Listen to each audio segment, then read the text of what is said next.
lo cual pues vamos a ver qué es lo que deciden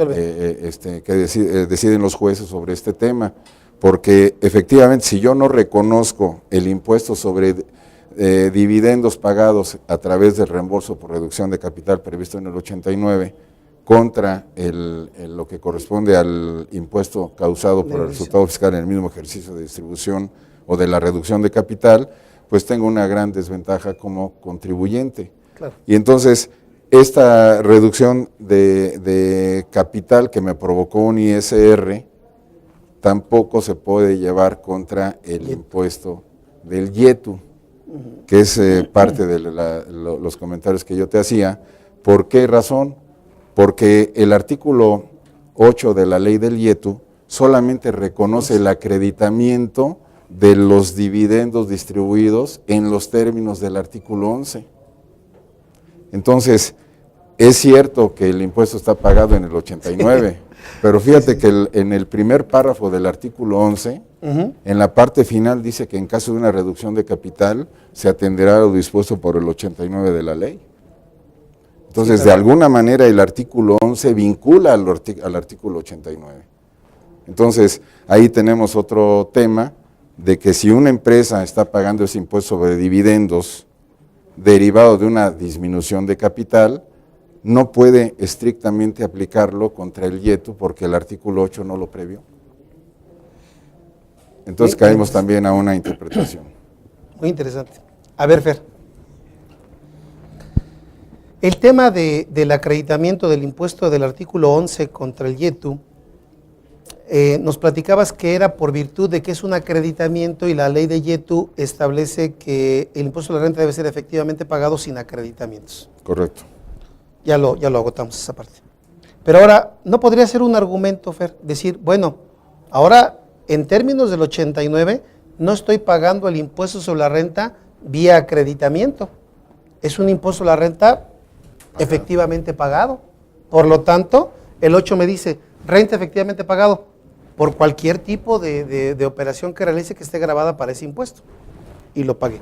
¿No podría ser también ese un argumento para decirles, oye, pues ¿cómo no me vas a permitir el acreditamiento? Claro. Además, si estoy pagando el impuesto sobre dividendos, como te comenté, hay cosas que no están, digamos, escritas o plasmadas en la ley. Claro. Entonces, como mencioné, si el impuesto corporativo de una persona moral se paga al determinar el resultado fiscal o al distribuir dividendos, sí, pues debe de proceder el acreditamiento contra el IETU, cualquiera de los dos casos, que de hecho así está previsto en la ley. Claro. Sin embargo, el problema está en que ese impuesto pagado, al que estamos haciendo referencia, en una reducción de capital, en estricto sentido no está en el artículo 11, está en el artículo 89. Sí.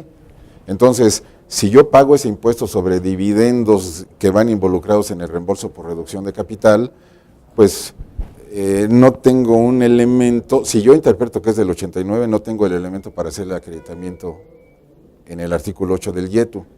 Sin embargo, si mi interpretación corresponde a que ese artículo 89 está vinculado con el primer párrafo del artículo 11, sí debería de proceder ese acreditamiento de impuesto. Totalmente. No deja de ser un dividendo, Fer. Sí, no deja de ser dividendo. Lo que sucede es de que en estricto sentido, en una distribución de dividendos el procedimiento es diferente. Claro. Sí. Hay una asamblea en la cual claro, decretan la distribución de dividendos y aquí es un proceso diferente también. Claro.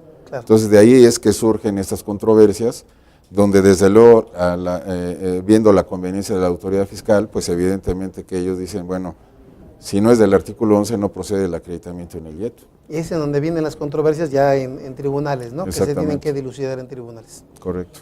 Muy bien, Fer, muy bien. De este punto creo que nos quedó muy claro. ¿Tú quieres agregar algo en él?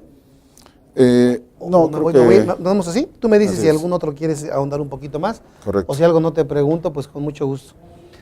Luego viene el otro punto, acreditamiento de ISR a través del artículo 11 contra el IETU en caso de disminución de capital, ese que ya también acabamos de platicar. Correcto. Y luego viene otro muy, muy interesante, que ahora se incorpora otra cuentita nueva, que se llama cuenta de utilidades fiscales netas reinvertidas, la famosa CUFIN reinvertida. Que aquí tenemos pues que esta cuenta de utilidades fiscales netas reinvertidas permite al contribuyente pagar el impuesto a la renta que difiere en los ejercicios 99, 2000 o 2001, y la diferencia con la CUFIN es que en la CUFIN ya se pagó el impuesto completo y en la CUFIN RE falta pagar un impuesto que se difirió en aquel entonces. Derivado de ello, el cuestionamiento que nos marca aquí Fer es acreditamiento del ISR de dividendos de CUFIN RE contra YETU. A ver, Fer.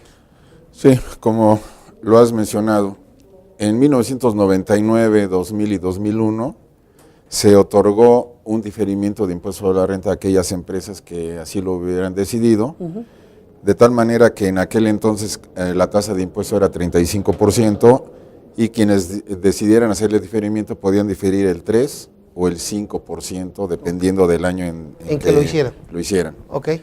Bueno, ese impuesto que quedó diferido desde aquel entonces, algunas empresas todavía lo tienen pendiente de pago con las actualizaciones que se dan mes a mes en este impuesto. Okay. Entonces, hay una reglita que está señalada en la fracción 45 transitoria de la Ley del Impuesto sobre la Renta del 2002, que es la que tenemos vigente hoy en día, que establece que cuando una empresa pague dividendos, lo primero que tiene que hacer es agotar la cuenta esta de CUFIN RE, la que debe todavía un pedacito. La que deben ese 3 o 5% antes de aplicar la cuenta de UFIN. Claro, claro. En consecuencia, las empresas que no hayan distribuido dividendos desde el 2002 y tengan este impuesto diferido todavía pendiente de pago, en la primera ocasión que hagan una distribución de dividendos o una reducción de capital que ya comentamos, tendrán que pagar ese impuesto que se ha venido difiriendo. Este impuesto es un impuesto de la persona moral, es un impuesto del título 2 de la ley anterior a la que tenemos hoy en día, y es un impuesto, es parte del impuesto corporativo de las empresas. Entonces, no debemos de perder de vista que esta fracción 45 transitoria, que nos recuerda lo que decía la ley anterior a la que tenemos actualmente, señala que en aquellos casos donde las empresas paguen ese impuesto, lo pueden acreditar contra el impuesto al activo, que era el impuesto que estaba vigente, o que estuvo vigente en aquel entonces y estuvo hasta 2007 y que fue sustituido de alguna manera por el YETU actual que tenemos. Correcto. Entonces, desde mi punto de vista, hay una omisión en la ley que podría entenderse porque la autoridad o el legislador tal vez pensó, este impuesto viene de una ley vieja, de una ley anterior a la que tenemos hoy en día. La ley del YETU además nace en el 2008, que tiene que ver un impuesto sobre la renta de años anteriores con el YETU actual, etcétera. Sin embargo, considero que ese impuesto finalmente es un impuesto sobre la renta, claro, que es un impuesto pagado por la empresa, que se está pagando en el 2012 para aquellos casos que lo paguen en 2012, y que no hay una disposición que permita ese acreditamiento. O sea, no te lo prohíbe, pero tampoco te lo permite. Okay. Y el artículo 8, sí, cuando nos dice que se permite el acreditamiento, en el caso del sexto párrafo del artículo 8, del impuesto sobre dividendos pagado, pues aquí tenemos otro dividendo pagado, un impuesto sobre la renta de dividendos pagados. Sin embargo, lo que dice el artículo 8 es que solo se acreditará el impuesto sobre la renta pagado en los términos del artículo 11 de la Ley del Impuesto sobre la Renta. Y este impuesto se está pagando, sí, de acuerdo con la fracción 45 transitoria del decreto que estableció esta ley que tenemos en vigor desde el año 2002. Entonces yo considero que debería de haber algún pronunciamiento de la autoridad para que permitieran que aquellas empresas que paguen el impuesto sobre la renta de la CUFIN RE y que fue diferido desde 1999, pudieran hacer la aplicación contra el YETU causado en el ejercicio. Sí, a ver, Fer, ahí también pues no dejaría de ser, como tú bien lo apuntas, no dejaría de ser un impuesto sobre la renta de todos modos. O sea, sí, ahora, yo creo que la interpretación que la autoridad toma en relación a que el acreditamiento por pago de dividendos es respecto del pagado en términos del artículo 11, considero que es sobre cuando hablamos de acreditamiento, pero aquí es pago directo. Estamos pagando el impuesto a la renta directo, no. Ahora, y que es otra pregunta, ¿no? Aquí es pago directo y considero y coincido contigo en que debería permitirse. Pero ahí surgiría otra pregunta, o me surge otra pregunta, Fer. ¿Ese impuesto sobre la renta pagado por distribución de dividendos provenientes de CUFIN reinvertido no se puede acreditar también contra el impuesto sobre la renta del ejercicio? Ahí sí está bien que no se pueda, o sí debería de poderse también.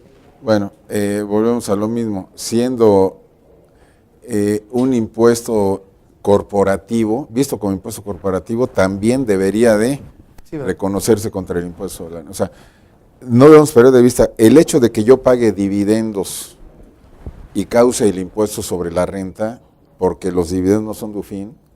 En realidad, si pago dividendos en 2012, estoy pagando dividendos de utilidades de años anteriores al que viene corriendo hoy en día en 2012. Claro, claro. Entonces, quiere decir que acreditar el impuesto sobre dividendos contra el impuesto de 2012 es reconocer que estoy pagando con el impuesto de utilidades de años anteriores un impuesto de la utilidad actual. Claro.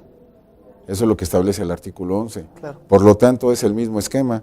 Este impuesto de la CUFINRE es un impuesto de años anteriores que no tendría por qué no aplicarse contra el impuesto de resultado fiscal de 2012. Claro. ¿De acuerdo? Entonces, yo creo que sí hace falta también ese pronunciamiento o algún reconocimiento para permitir a los contribuyentes y ser más equitativa la ley para ellos. Aquí voy a mencionar algo yo para que veas que no lo dices tú, Fe, pero a mí se me hace como que a veces como que no les interesa hacer caso, ¿no? Es más fácil no hacer caso y que digan que no y obligar al contribuyente a que lo pague, porque a veces no se defiende, Fer. Sí. A que decir lo cambio para que esté más claro para todos, ¿no?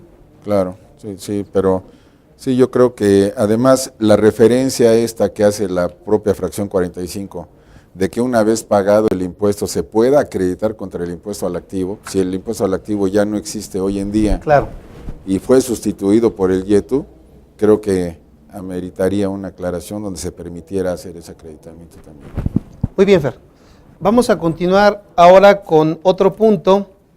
La PTU pagada en el ejercicio que es disminuible contra la utilidad fiscal del mismo ejercicio, eso también trae un motivo de controversia, Fer, pero esto es de los también muy referidos en la práctica. Mucha gente tiene esta duda. Desde que calculamos la UFIN, ¿cuáles no deducibles se deben? Y creo que es una pregunta que tienes más adelante, pero yo creo que vale la pena de una vez acotarla en este espacio, Fer, si te parece bien, y que nos explicaras este punto de controversia, por favor. Bueno, recordemos que la participación de los trabajadores en las utilidades, sí, digamos, de acuerdo con las normas de información financiera, es un gasto para las empresas, es un gasto del ejercicio. Correcto. Es decir, la utilidad contable que se determina, se le resta el impuesto sobre la renta y en su caso la participación de los trabajadores en las utilidades para llegar a la utilidad neta, digamos, repartible, así de sencillo, ¿no? De acuerdo. Entonces, esa participación de utilidades a trabajadores causada y determinada, digamos, en el ejercicio 2012, sí, va a ser pagada a más tardar en el mes de mayo del 2013. Correcto. ¿De acuerdo? Entonces, de acuerdo con la Ley Federal del Trabajo, la PTU se paga dentro de los 5, además tarde en el quinto mes del ejercicio siguiente. Entonces, esa PTU que fue causada en el ejercicio 2012 es una partida que no es deducible. Correcto. Está señalado en el artículo 31, fracción 25 de la Ley de Renta, que la PTU causada, digamos, sí, claro, es para una partida para deducible. entendernos. Cuando viene el pago de la PTU, en el ejemplo en mayo de 2013, sí, ese pago que se realiza se considera una partida disminuible de la utilidad fiscal para llegar a determinar el resultado fiscal o base gravable del ejercicio. Correcto. Para poder determinar el impuesto sobre la renta causado. Correcto. Entonces, esa PTU pagada es una PTU que no es una deducción autorizada, sino es una partida que se disminuye. Para los efectos de la base gravable, pues a los empresarios no les importa si es disminuible o deducible, porque Correcto. al final Pagan sobre la diferencia. pagan sobre la diferencia sobre la base gravable. Correcto. Sin embargo, este concepto sí tiene unas implicaciones importantes en la determinación de la utilidad fiscal neta. Correcto. ¿Por qué razón? Porque la PTU